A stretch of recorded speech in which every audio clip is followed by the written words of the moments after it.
Bundelkhand express highway पर 2 नए औद्योगिक क्लस्टर विकसित करने के लिए भी धनराशि की व्यवस्था हम लोगों ने की है। इसका मतलब अब हमारे बुंदेलखंड के युवाओं को नौकरी और रोजगार के लिए बुंदेलखंड के बाहर नहीं जाना पड़ेगा। बुंदेलखंड में जो उद्योग लगेंगे, दुनिया नौकरी करने के लिए बुंदेलखंड में आएगी और बुंदेलखंड के नौजवानों को तो खैर यहां पर नौकरी और रोजगार मिलेगा ही मिलेगा। उस रोजगार और नौकरी की संभावनाओं को आगे बढ़ाने के लिए ही ये इंफ्रास्ट्रक्चर लेकर के आज आदरणीय गडकरी जी आपके बीच में आए हैं।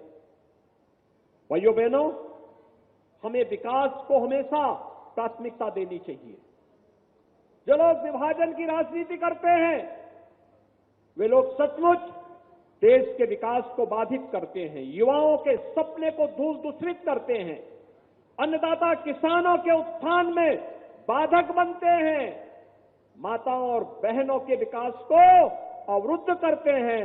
हमें इस प्रकार की नकारात्मक सोच को दरकिनार करते हुए विकास की सकारात्मक सोच के साथ आगे बढ़ना है और आज इसके लिए बुंदेलखंड को 3500 करोड़ रुपए की 9 परियोजनाओं की सौगात देने के लिए आदरणीय गडकरी जी का यहां आगमन हुआ है। अभी पिछले दिनों आदरणीय गडकरी जी ओरछा में भी आए थे। ये पहली बार हुआ है जब कोई केंद्रीय मंत्री 1 महीने के दौरान 2 बार बुंदेलखंड का दौरा कर रहा हो, और ये गडकरी जी ने साबित कर दिया। उत्तर प्रदेश को दृष्टि अगर आप देखेंगे तो गडकरी जी का 1 महीने के अंदर 4था दौरा है। इस 4थे दौरे के कारण आज उनका मैं एक बार फिर से बुंदेलखंड की धरती पर स्वागत करता हूं।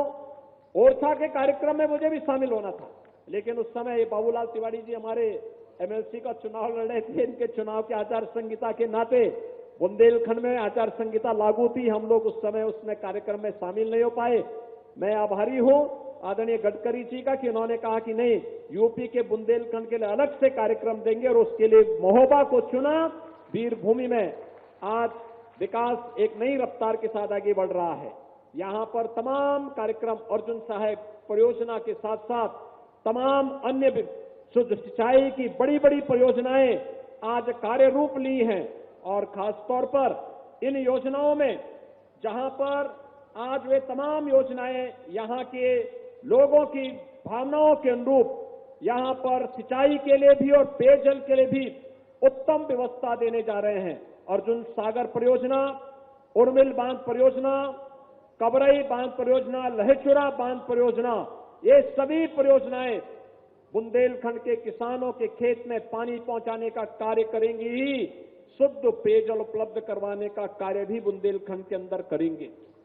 और ग्लोबल इन्वेस्टर समिट ने तो अकेले बुंदेलखंड के लिए 4,30,000 करोड़ रुपए के एमओयू अकेले बुंदेलखंड के लिए हुए हैं, बुंदेलखंड में निवेश के लिए। और महोबा में अकेले महोबा के लिए 24,000 करोड़ रुपए के निवेश के प्रस्ताव प्राप्त हुए हैं। कोई सोचता था बुंदेलखंड में निवेश होगा, लेकिन भाइयों बहनों, ये इंफ्रास्ट्रक्चर और बेहतर कानून व्यवस्था की स्थिति आज आपको विकास की एक नई ऊंचाई की ओर पहुंचा रहा है।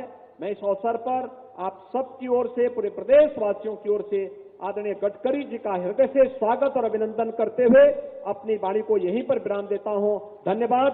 जय हिंद।